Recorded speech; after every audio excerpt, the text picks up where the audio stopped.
Hey guys, how's it going? My name is Adam. Today I'm going to show you how to track WhatsApp usage and set screen time limits. So first of all, for Android, go to the settings and then digital well-being and then parental controls, and then tap on the dashboard to view your app usage including WhatsApp, and then you can set a screen time limit in the digital well-being.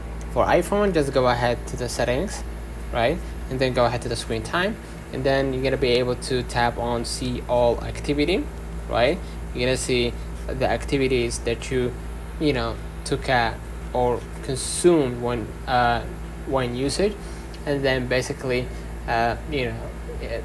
in the screen time, tap on app limit and then add limit, and then you're gonna be able to select specific app. Select a social networking or find WhatsApp to set your limit, and then tap add, right?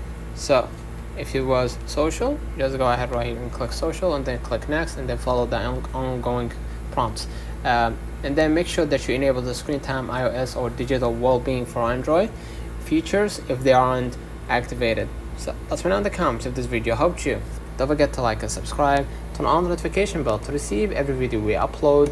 Thank you for watching.